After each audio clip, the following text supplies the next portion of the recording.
Let me first thank God for the opportunity to be back in the state of Kansas, specifically here at Kansas State University. Thank you so much, President Myers, for that very warm introduction and to set a tone of the backdrop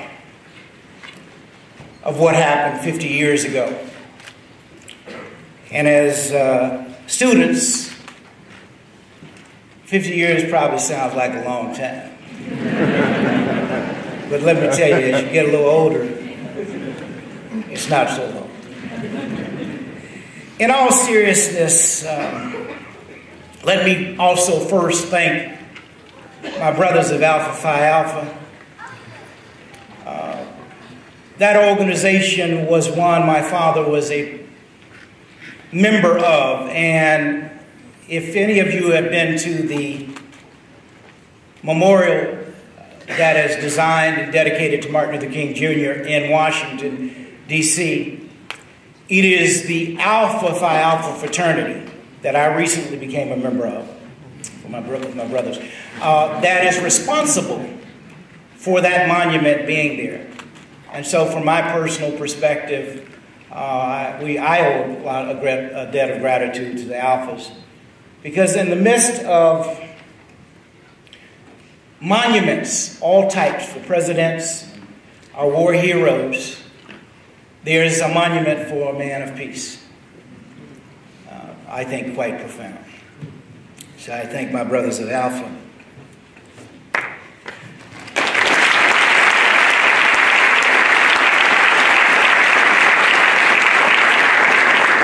Let me also thank the Office of the President and the Office of the Provost for making my participation in this program possible. Also, I need to express my gratitude to Dan Likens, as has already been introduced or presented, a K-State alumnus who facilitated the Martin Luther King Jr. bust as well. Members of the Kansas State University administration, faculty, staff, and most of all to the students and community members, other distinguished program participants and guests. It certainly is a great honor to be here this afternoon. And finally, to my dear friend, Dr. Bernard Franklin. Dr. Franklin's brother and I were roommates at Morehouse College. And so we've had a 40-plus year relationship. And it's always good to be with friends like Dr. Franklin.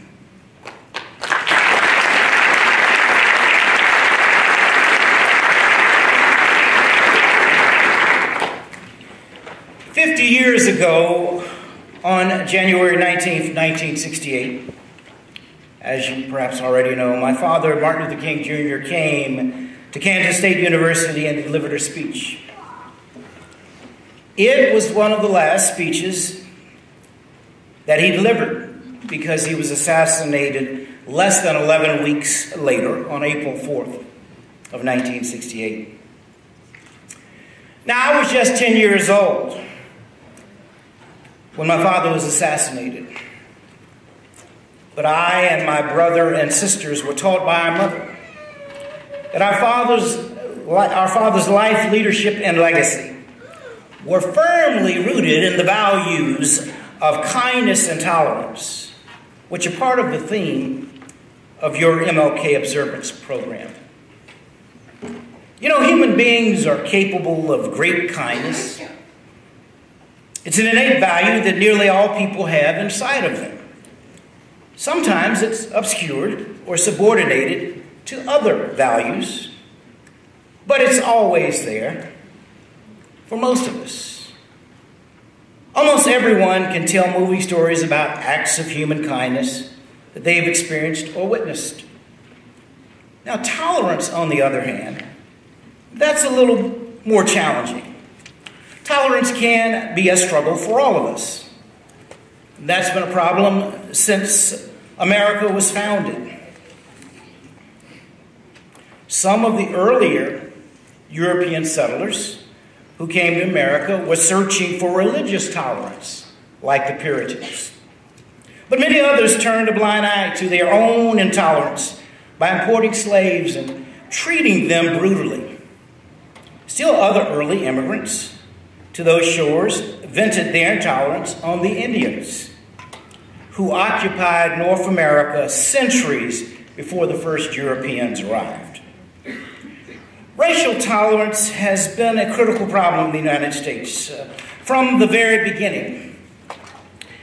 And unfortunately, it still is, as evidenced most recently by President Trump's remarks disparaging people from Haiti, Nigeria, El Salvador, and other African nations. In fact,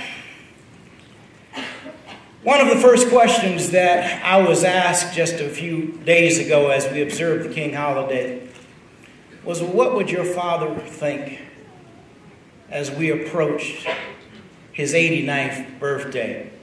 What would he think about the Commander-in-Chief's remarks?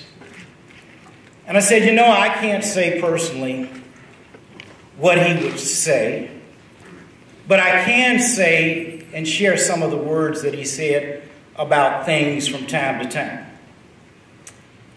What he said was, nothing in all the world is more dangerous than sincere ignorance and conscientious stupidity.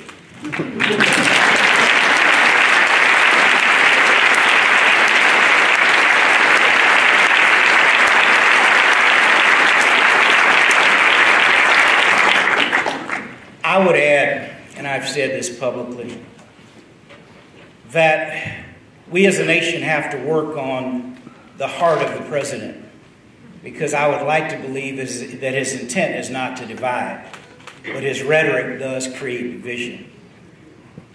Just as many worked on the heart of George Wallace, and he changed, conformed, and apologized.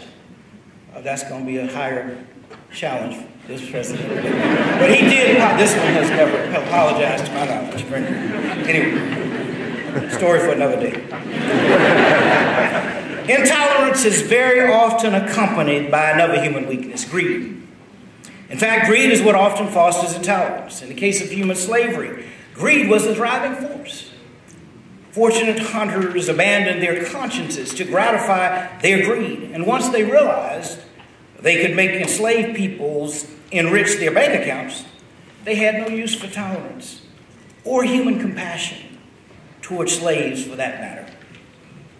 That's how we get a Thomas Jefferson and other architects of freedom who turned a blind eye towards the brutality of the institution of slavery that made them all rich. Racial tolerance for them became an inconvenience. Now let me be clear here that racial intolerance is not uniquely an American problem. It's all over the world. No countries have eliminated it altogether, although some have done better than others. As my father once said, racism is the hound of hell that dogs the tracks of civilization. Intolerance is often rooted in greed. It is like a form of denial that is used to justify privilege for one group over another. But I don't believe that racial intolerance or any form of intolerance is inevitably dominant. That's a choice we can make. We can decide as individuals and as citizens that we are not going to allow intolerance to define our society. We can decide that we want to be a society that respects tolerance and values equality. We can choose the high road of understanding, goodwill, and tolerance for people of all races, religions, and nations. Often intolerance is rooted in ignorance. There's a human tendency to fear what we don't know. Regretfully, in 2018, millions of Americans rarely have any meaningful contact with someone of another race. Too many of the nation's neighborhoods and communities are still racially segregated. As my father once said, we have to be together before we can learn to live together. In addition to the forms of racial and cultural discrimination we're struggling with in America, we also have a problem of self-segregation. Americans of all races and ethnic groups tend to settle into comfort zones that include people much like us. Celebrating one's culture is a great thing, but it is also important to celebrate diversity in a pluralistic society. And celebrating diversity in a meaningful way means celebrating other cultures and people as well as our own. Sometimes it takes a real effort to reach out beyond your comfort zone to engage with someone from a different culture. But it's an effort certainly worth making. If it broadens your horizons, increases understanding in your country, and makes you a new friend, then that is wonderful. Nowadays, we see more interracial friendships than was the case 20 or 30 years ago. And that's a good thing. But it's still not quite enough. We can do better indeed. We have to do better if we truly care about doing something to help fulfill the dream of the beloved community that my father shared with the nation in August of 1963. With that in mind, I would like to encourage all Americans to make 2018 a year in which all of us broaden our circle of friendships to include people of another race or culture. We can certainly enjoy our respective cultures and still reach out to build friendships and bonds of goodwill with Americans of different races, religions, and other groups. Think for a moment about what it would be like if by the end of 2018, a majority of Americans befriended someone of a different race. We would have a much stronger country with more goodwill and mutual understanding. Best of all, we don't have to wait for the political system to do anything. Thank God.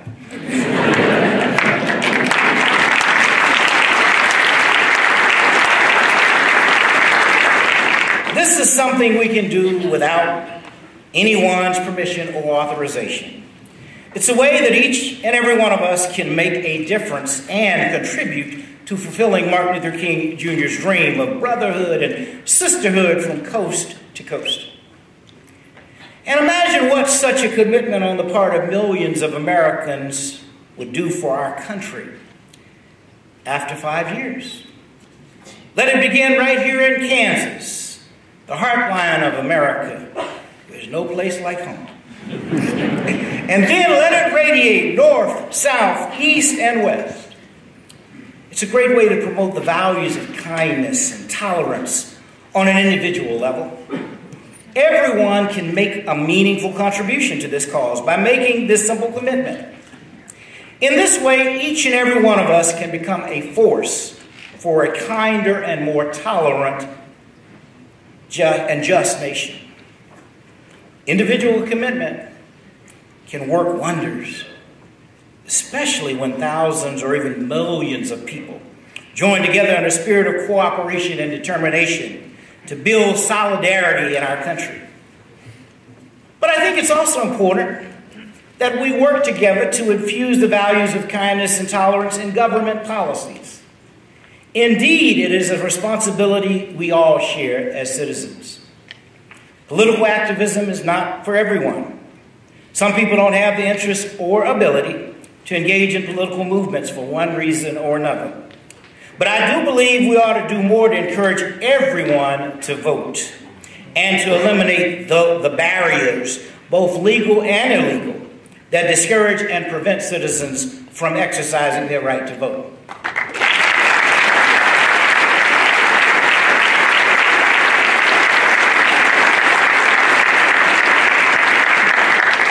That is why now I support the restoration of the Voting Rights Act to full strengthen so that no state can get away with institutionalizing measures that prevent citizens from voting.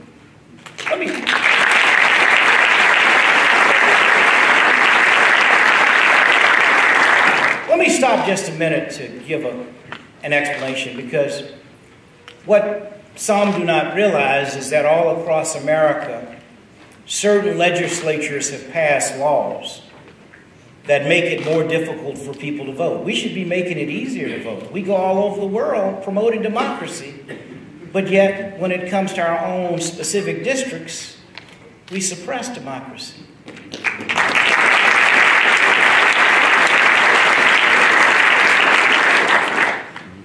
And so we've got to have better laws. And let me also say that it may not just be race per se.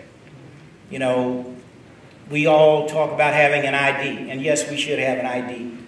And I'm going to talk a little bit about that for voting. But there are certain communities that do not have appropriate ID, and sometimes it's students, sometimes it's young people in general, certainly poor in America, and sometimes seniors do not. So those are populations that are not allowed to vote. I mean, we should be making it easier to vote. I'm going to talk about that in a minute as well. So I just wanted to give a context as I go into these few remarks. We still have a tremendous problem in many states with laws that restrict early voting, laws that deny ex-felons who have served their time their right to vote, and practices that the right to vote and purge voters of color from the registration rolls. That happens also.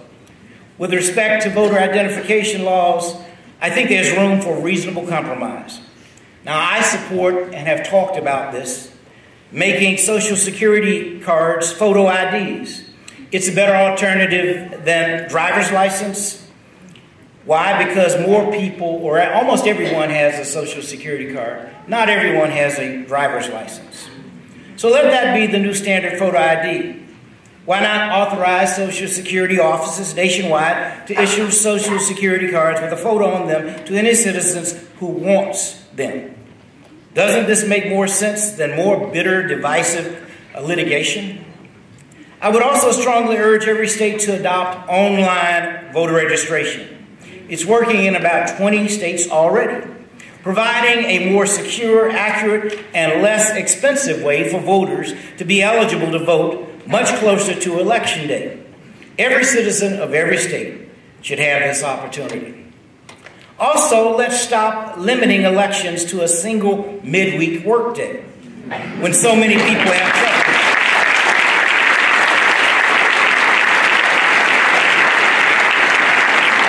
So many people have trouble making it to the polls, especially single working parents and all those who have to work two jobs. Moving election day to a weekend or extending the election period over multiple days has been shown to produce higher turnouts throughout the world.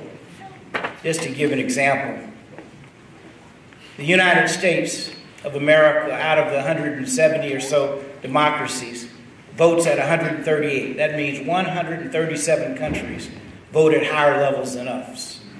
That's really kind of abysmal. It's a shame and a disgrace and sad. We can and we must do better.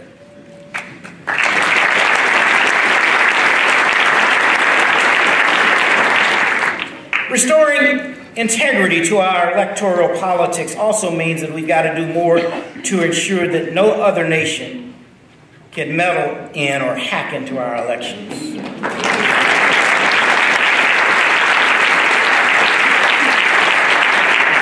We should all be very concerned about the security of America's federal, state, and local elections. We need paper trails for every election in America. Every single voter ought to be able to verify that her or his ballot has been counted. And every system should be tested and made secure so that no other country can interfere with the most sacred institution of our democracy, free and fair elections. We're also got to bring more kindness and tolerance into politics in America. The way it is now, there is just too much bitterness and acrimony on all sides.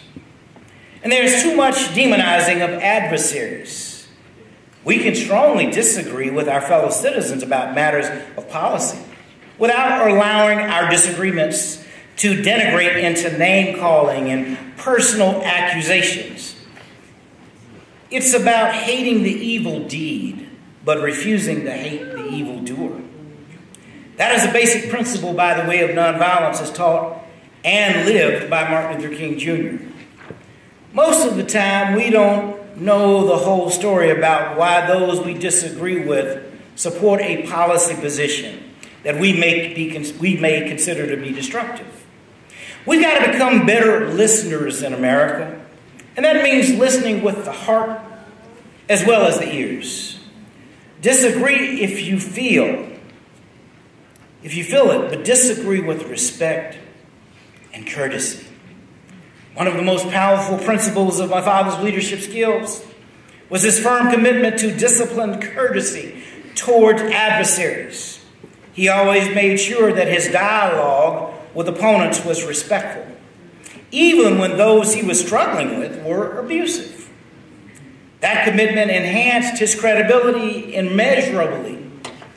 When any two people argue, the one who ends up with the most public sympathy is always the person who had the most self-discipline and who treated the adversary with courtesy and respect. The abusive party in a disagreement always ends up with diminished credibility. People admire self-discipline and good manners. It's about having the emotional maturity to be the only adult in the room full of screaming children, if necessary. Cultivate that level of emotional maturity in all conflicts that come into your lives. I can assure you that it will serve you extremely well. We have an enormous problem with the lack of civility in our politics. And it's made a lot more difficult by the behavior and statements of our chief executive. Somehow, we the people have got to get the message to our leaders that America deserves better than this destructive polarization. America deserves a functional democracy in which our elected representatives negotiate in good faith and compromise more frequently for the common good. Unfortunately, there's a small minority of citizens who start violence at political demonstrations, and it must be addressed. We have to develop new ways to inoculate America's young people, in particular, to resist the toxic virus of racism, sexism, classism, homophobia, anti-Semitism, xenophobia, and all forms of bigotry, which too often thrive where there is poverty and social neglect. The ideals of kindness and tolerance have special resonance in the wake of violence and hatred that recently brought tragedy to Charlottesville, Virginia. And you don't have to go very far back before Charlottesville to cite other instances where hatred and bigotry have spawned violence in America. In recent years, we've seen hate-driven violence erupt in cities as diverse as Charleston, South Carolina, Portland, Oregon, Boston, Massachusetts, Chattanooga, Tennessee, San Bernardino, California, Orlando, Florida, and too many others to keep naming. And yet I believe that the overwhelming majority of Americans really do embrace the ideals of kindness and tolerance. Now, it's up to all of us to resist the advocates of violence, but it's critical to resist non-violently. When haters march and demonstrate, it's important for counter-protesters to observe non-violent discipline. The haters and exploiters want counter-demonstrators to get suckered into practicing violence so they too can be demonized and disrespected. Don't fall for it. Make a firm, unshakable commitment to nonviolence. That's the only way to earn and keep the respect and support of the community. The moment an individual commits violence, even for what might be a good cause, that person's credibility is shredded. The quickest way to surrender your personal dignity and credibility is to engage in violence. Don't go there, especially if you want to be a credible advocate for freedom and justice and equality. Nonviolence was the key to all of the victories of the modern American civil rights movement. Everything that my father achieved as a civil rights leader, he credited to the unique power of nonviolence. In less than 13 years, the nonviolent civil rights movement won landmark reforms. Some already have been stated, including the Civil Rights Act of 1964 and the Voting Rights Act of 1965 and fair housing legislation in 1968.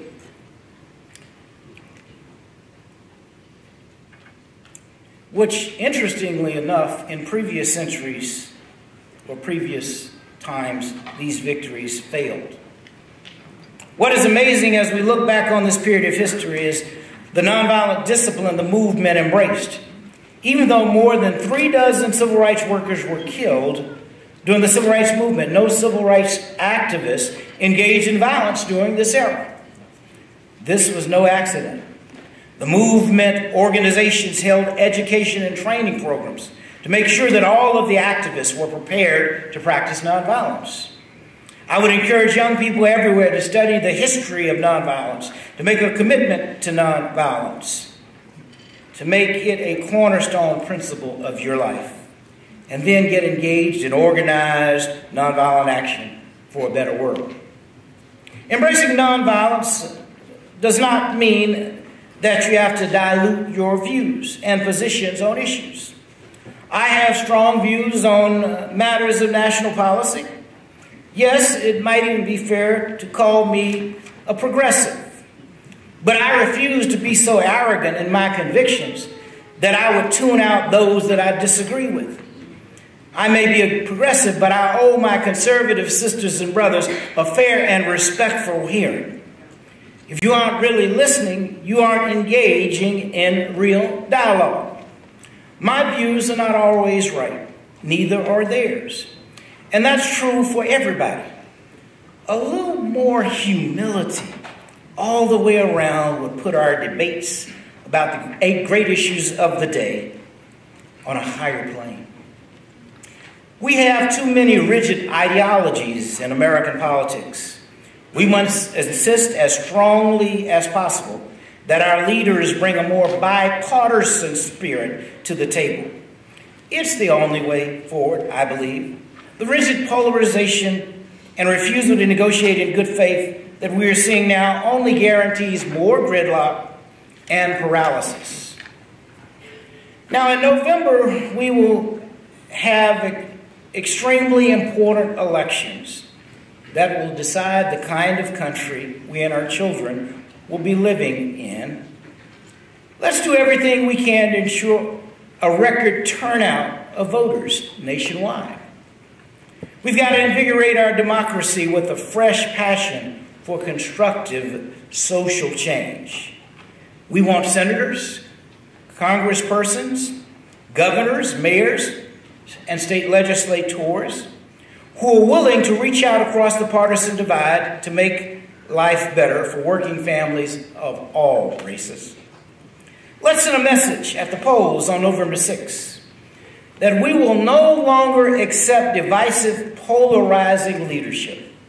Let's send a message that we want leaders who know how to build bridges, and bridges of trust, cooperation, and mutual respect. On November 6th, let's demand the kind of leadership that prioritizes kindness and tolerance in the policies that define the quality of our democracy. And if we really want to have a government that strives for freedom, justice, equality, and prosperity for all of our citizens, then we must work for greater diversity. Until our political institutions look like the people of America, that will mean, by the way, more women, more people of color, more religious diversity, more LGBT office holders, and more working class people of all races serving as our elected representatives.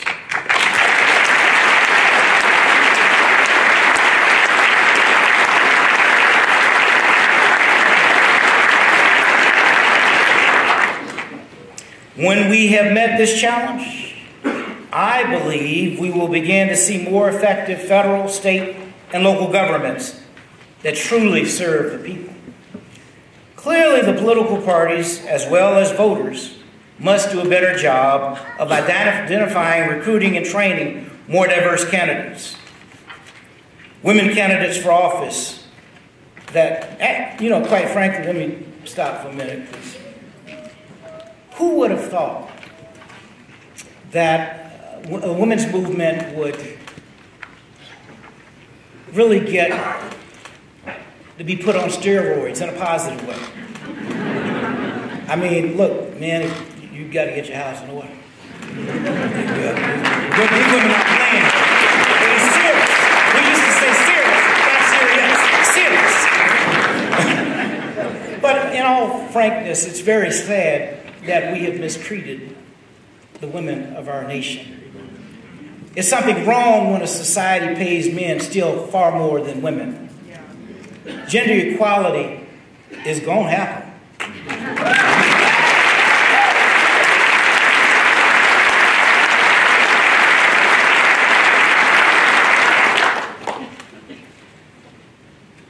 We must have governments that strive for peace and prosperity for all of our citizens. Then we must work for greater diversity until our political institutions reflect the real diversity of the people. Patriotism is not just about revering our heritage and symbols, our history and traditions. Real patriotism is about love for the people of all races, religions, and cultures who make America great. With this patriotic spirit in 2018, we can fill the halls of Congress, our state legislatures, our city councils, our county commissions with incorruptible women and men of real integrity who will do justly and love mercy. But let us also remember that social reforms don't always arrive quickly. Of course, we hope to see meaningful social change as soon as possible. But reality teaches us that progress often comes in fits and starts, with frequent setbacks. Let's be clear that there will be setbacks and defeats on the road to the beloved community. But we should not allow such obstacles to demoralize our movements for freedom and justice and equality. We all want to see great reforms pass in our lifetime. But that can't be the motivating principle, because setbacks and defeats are inevitable. It may be that none of us here today will live to see the beloved community of my father's dream come into fruition. But you get involved in the great work of social reform for your kids and grandkids and generations yet unborn. You have to take the long view if you don't want to get demoralized. Real social change commitment means you're in it for the long haul. The cause becomes part of your heart and soul and spirit, and you're not going to be turned around. Therefore, no quitters should apply. And so we need to create a critical mass of active visionaries. We need people of all races, religions, and cultural groups who believe that the dream of Martin Luther King Jr. is achievable, and who are also ready to work to make it a reality. My father, Martin Luther King Jr., and my mother, Coretta Scott King, did not live to see the election of an African-American president.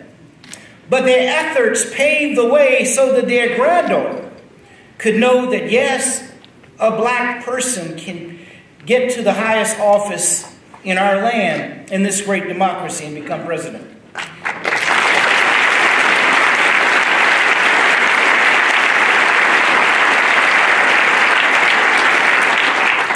My parents knew that many of the great changes they were working on or working for would not be witnessed during their lives, but they kept on working with faith and commitment in service to future generations. That's what great leadership is all about. It's not just about race. It's not about bridging the divisions between the haves and the have-nots with real. It actually is about bridging the divisions between the haves and have-nots with real opportunities, regardless of their race, religion, gender, sexual orientation, or age. It's about creating more of that precious commodity that we call hope, real hope for the disadvantaged and marginalized. While on that topic, We live in an incredible nation with probably nearly a $20 trillion economy, and yet 48 at least million people living in poverty. That really should be unacceptable, something that and I'm not saying go out and give people money, but what I am saying is create opportunities and options so that everyone can create a decent life for themselves and their families. We have that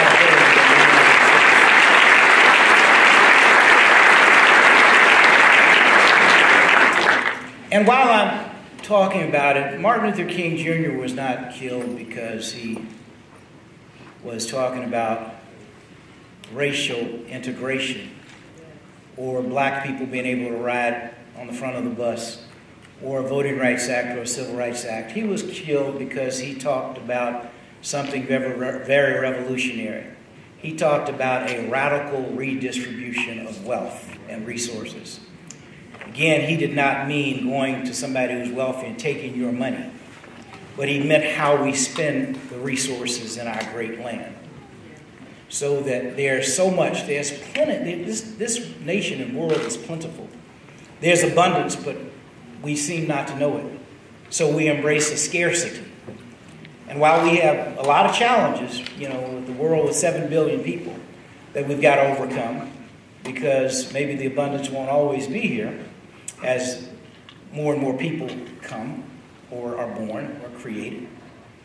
But we do have an abundance now. And in the United States specifically, it is truly unacceptable to have the level of poverty that we have.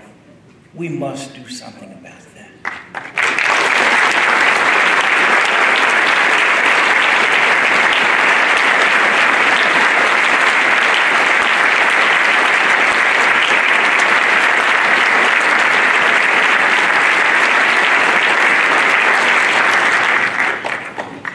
It's about creating a society that eliminates all barriers, physical and psychological, for people with disabilities.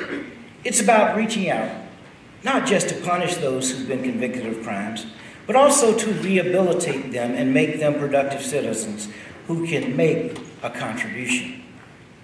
These are lofty goals, to be sure, but none of them are beyond the reach of the world's greatest democracy. If we will make the commitment to reorder our priorities to serve human needs, we can turn this beautiful vision of hope and opportunity into a reality. We can create the kind of society that nurtures the bodies, minds, and spirits of all of our people. And as we strive to build new bridges of hope and opportunity over the chasms and boundaries that divide our country, let us dare to dream of a luminous new era of greater understanding and goodwill. Like Martin Luther King Jr., let us dream of a new day of hope and healing when Americans of different races and religions and cultures break bread together at the table of brotherhood and sisterhood. Let us dare to dream of an America where no child of any race or nation goes to bed hungry at night. A country where every family has decent shelter, employment for their breadwinners, and educational opportunities for its young people. Let us dare to dream about a new era when all of our citizens, no exceptions, have genuine health security, and no American need fear losing their home or their retirement savings as a result of an illness. And let us dare to dream of that great day when our government finally replaces the armaments of annihilation with the plowshares of renewal. Let us embrace this challenge of kindness and tolerance with all of the courage, determination, and creativity that benefits the people of the world's greatest democracy. In answering this call, we will light the way forward and witness to the dawning of a new day when the morning stars will sing together and the children of God will shout for joy. These are not just words that I'm calling off. These are things that can happen. You see, it only takes a few good women and men to bring about change. My father and his team demonstrated that. Yes, you saw the march on Washington where over 250,000 people listened as he recited his I Have a Dream speech. But most of the victories were just a few good women and men who were dedicated, determined, and dependable, willing to make sacrifices. And some tragically lost their lives. But they never gave up. They never gave in. And they never gave out. As I leave you, there are two quotes that one quote, actually there are two, that I want to share. One is of my father, and the other one is off of a monument of the educator Horace Mann. My father often said that in life, we've got to make decisions, very critical decisions sometimes. And he said that the ultimate measure of a human being is not where they stand in times of comfort and convenience, but where one stands in times of challenge and controversy. He went on to say that on some questions, cowardice asked, is a position safe? Expediency asked, is a position politic? Vanity asked, is a position popular? But that something deep inside called conscience asked, is a position right? He went on to say that sometimes we must take positions that are neither safe nor popular nor politic, but we must take those positions because our consciences tell us they're right. What I'm saying is allow your conscience to be your guide. You ever thought about when you're driving sometimes, well, maybe probably not in Manhattan, but maybe in Kansas City. Follow me now. Stick with me. You get it in a minute. But sometimes we do things, particularly if you're in traffic all the time, and your gut says, don't go that way. But you decide to go anyway. And the traffic just consumes you. But if we allow that gut feeling which tells us what is right and what is just, we generally won't make a mistake. So I say let your conscience be your guide. And secondly, as I said, when I was about 14 years old, my mom took me to our undergraduate institution, Antioch College. And on that college was the statue of the educator Horace Mann. And under that statue was an inscription that I will always remember because of what it said. And what it said was, be ashamed to die until you've won a victory for humanity. Let me say that one more time because it's kind of powerful. Be ashamed to die until you've won a victory for humanity. And I said, that's very powerful, but how do you do that? And then I began to break it down. I said, we can win victories on our street. We can win victories in our schools. We can win victories in our places of worship. Some of us, Mayor, will win victories in our city. Some may win victories in our state.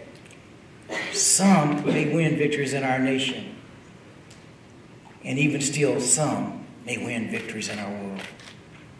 What those words basically mean are, be ashamed to die until you've done a little something to make the world in which we all must live a little better than it was when you arrived. Thank you very much, and may God bless each and every one always.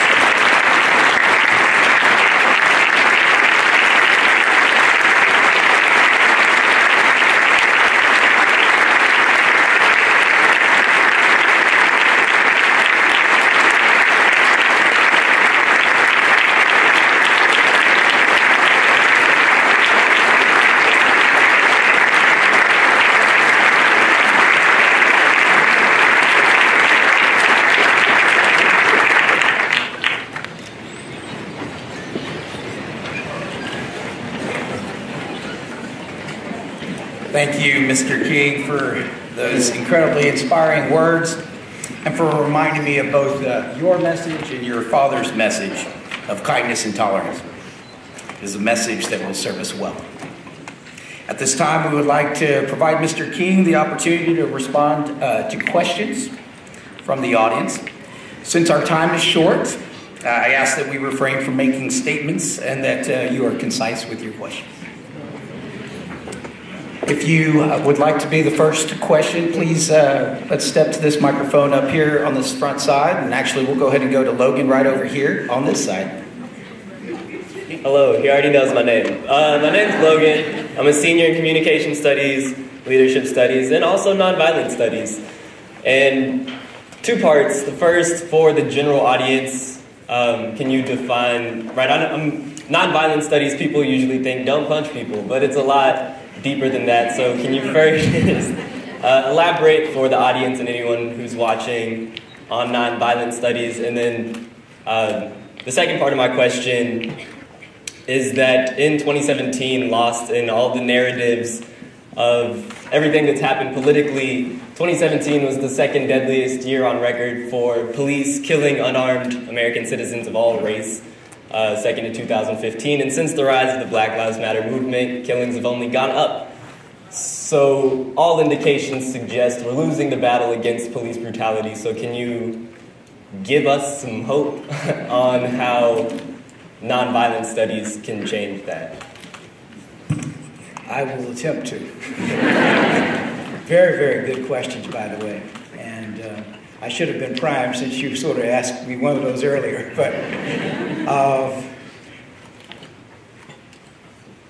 I think what I would like to see as a society, and this can only be done if communities decide we want a different trajectory in our lives. When I was young, I learned in my own home, because of my mother and father, the value of nonviolence and how to apply it to my daily life in terms of various conflicts. There have been historically curriculums around nonviolent conflict resolution, and it seems to me that it would be wonderful if our schools from K to 12 were willing to engage in using a curriculum of nonviolence to teach young people all the way through high school. Maybe we would begin to address some of the conflicts that we're having in a different way. For example, bullying. Bullying is huge.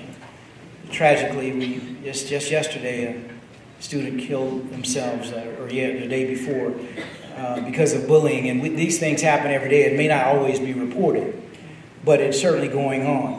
I think that what I'm convinced of is nonviolence as a concept works.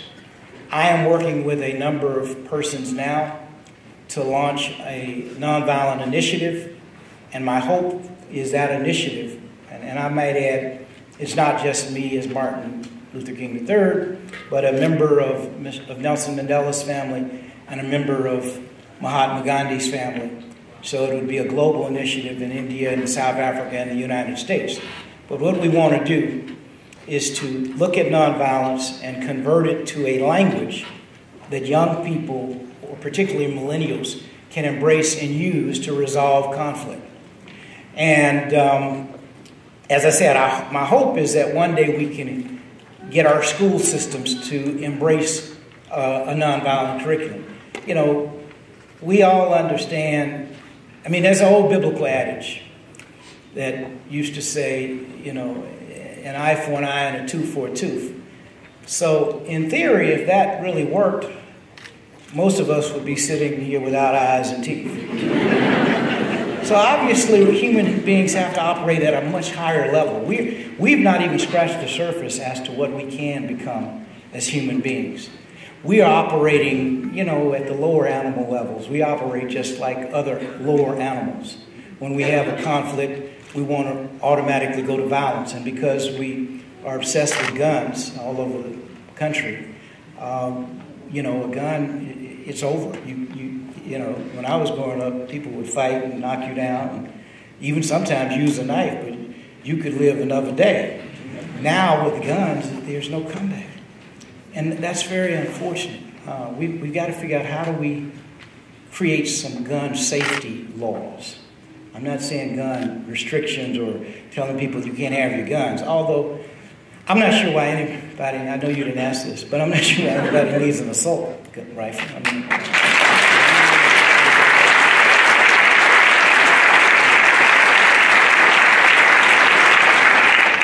the final part of what I want to say, and hopefully I'm answering some of it, I'm not answering everything because we need to have a much longer conversation, is that I applaud what Black Lives Matter has done or is doing.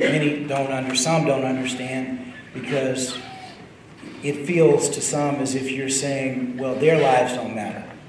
But the reality is we see every week an African-American youngster in many cases. And there are others who are being killed by police also, just as you stated, not just blacks. The way we win these battles are a combination of issues. Number one, there has to be some mandated, consistent training in police culture. And what I mean by that is human relations, diversity, sensitivity training. And then the other thing is we need civilian review boards so that when an incident happens, it's not the police investigating themselves. You really can't truly investigate yourself, even though...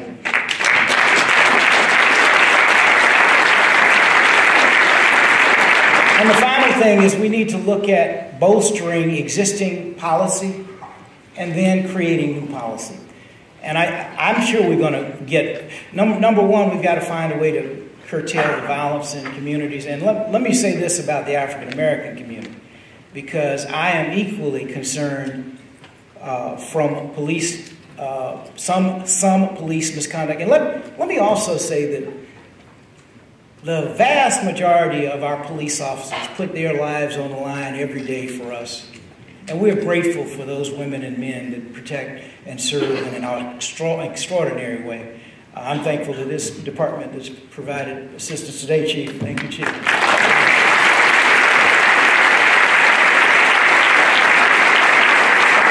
But there are a fraction that do engage in the wrong kind of activities. We've got to work to weed that out. So that's enough, and I'll say that. But we can have an extended conversation, hopefully, some way through online or something. No other question? Really? Wow. No. Oh, sorry. This is just a personal question. What's your favorite memory of your dad? Favorite memory of my dad? There are probably three. One was our most precious time was we used to go to the YMCA with him on a weekly basis. He would go to the YMCA for exercise, and he taught us how to swim as children. So we loved to go to the YMCA with him. The second memory would be of the 10 or so times that I traveled with him, watching him engage in the work that he did. And I noticed as a child that one of the things that whenever he spoke, after he spoke, he always had time for everyone. He never would go past someone without speaking and imparting positive, I'll say energy for now, but it was positive concepts that he shared that will always uplift him. So it didn't matter who it was. I mean, Dad was obviously very proficient at communicating with someone who I would say from the no-Ds to the PhDs. But he imparted mostly love, and that's I think what's important. I think what you put out is what you get back. Amen. If you put out negativity, you're going to get back negativity. And so it's important I always try to start from a positive perspective. And it doesn't mean that I don't fall off that trajectory. We all do as human beings. We get angry. That's human. But it's monitoring and controlling that anger so that it doesn't escalate. That old saying I've learned, Mr. President, cooler heads do prevail. Thank you, and God bless you.